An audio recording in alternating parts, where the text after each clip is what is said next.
Assalamualaikum warahmatullahi wabarakatuh. Perkenalkan, saya Sarah Premaharani, mahasiswa dari jurusan Kesehatan Masyarakat Universitas Muhammadiyah Kalimantan Timur.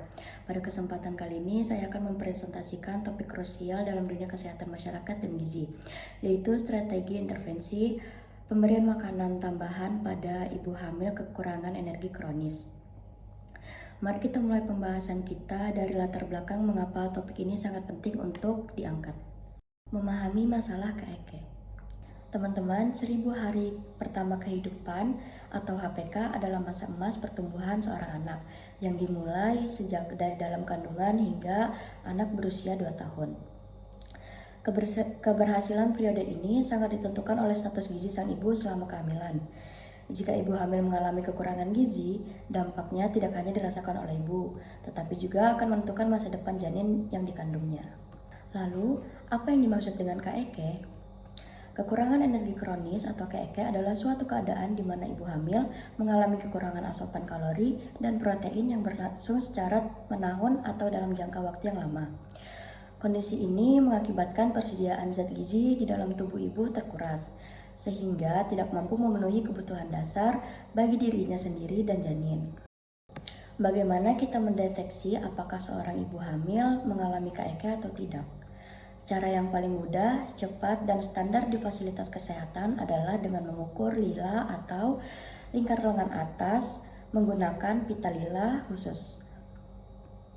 Perhatikan angka emas ini.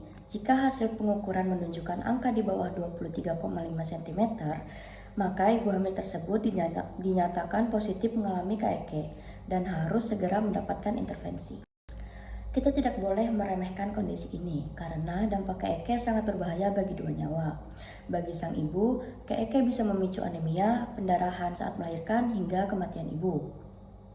Sedangkan bagi janin, KEK menjadi akar utama terjadinya BBLR atau berat bayi lahir rendah, kelahiran prematur, dan yang paling ditakutkan saat ini yaitu meningkatkan resiko anak lahir dalam kondisi stunting atau gagal tumbuh. Untuk memutus rantai masalah tersebut, pemerintah melalui Kementerian Kesehatan menerapkan strategi intervensi berupa pemberian makanan tambahan atau PMT.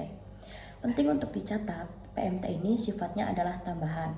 Artinya, makanan ini diberikan untuk melengkapi, bukan menggantikan makanan utama 3 kali sehari yang biasa dikonsumsi ibu hamil. Mengapa harus ada tambahan? Jika kita melihat bagan kebutuhan kalori ini, selama kehamilan tubuh ibu memerlukan energi ekstra untuk pertumbuhan plasenta dan janin. Di trimester pertama, ibu butuh tambahan sekitar 180 kalori harian dan melonjak hingga tambahan 300 kalori harian di trimester kedua dan ketiga. PMT hadir untuk menutupi celah kekurangan kalori tersebut pada ibu KEK. Jenis PMT pertama yang sering kita temui di puskesmas adalah PMT pabrik, yang umumnya berbentuk biskuit lapisan kaya gizi. Biskuit ini diformulasikan khusus dengan kandungan makro dan mikronutrien yang tinggi.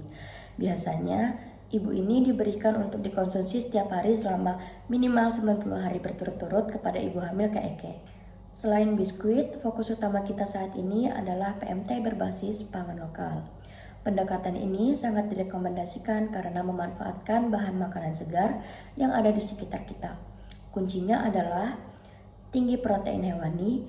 Kita bisa memanfaatkan telur, ikan lokal, daging ayam, divariasikan dengan sayur kelor, kacang-kacangan, dan buah-buahan setempat untuk diolah menjadi makanan tambahan yang padat gizi.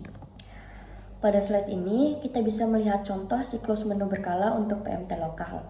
Agar ibu hamil tidak bosan, menu harus bervariasi. Misalnya, hari pertama sup ikan dan telur rebus, hari kedua puding kacang hijau, tinggi kalori, dan hari ketiga bola-bola ayam kelor. Variasi ini memastikan ibu hamil mendapatkan spektrum gizi yang luas setiap harinya. Aturan disiplin konsumsi PMT. Durasi konsumsi PMT biskuit dari fasilitas kesehatan diberikan sekurangnya 90 hari dan dapat diperpanjang hingga 120 hari jika lila belum membaik. Dosis trimester. Untuk biskuit pabrikan, konsumsi 2 keping per hari pada trimester pertama dan tingkatkan menjadi 3 keping per hari pada trimester 2 dan ketiga. Ketentuan hak konsumsi. PMT adalah khusus untuk memenuhi gizi ibu hamil KEK. Tidak boleh dibagi-bagikan ke anggota keluarga lainnya di rumah. Sebagai penutup bagian materi, saya ingin mengutip pernyataan dari Kementerian Kesehatan Republik Indonesia bahwa mencegah KEK pada ibu hamil bukan hanya tentang menyelamatkan satu nyawa hari ini, melainkan investasi besar untuk menyelamatkan satu generasi dari stunting di masa depan. Kesuksesan program PMT ini memerlukan sinergi antara petugas kesehatan, mahasiswa, dan kepatuhan ibu hamil itu sendiri. Demikianlah presentasi video mengenai pemberian makanan tambahan pada ibu hamil KEK yang dapat saya sampaikan. Semoga informasi ini bermanfaat bagi kita semua dalam meningkatkan kesadaran gizi masyarakat. Sekian dari saya, terima kasih. Wassalamualaikum warahmatullahi wabarakatuh.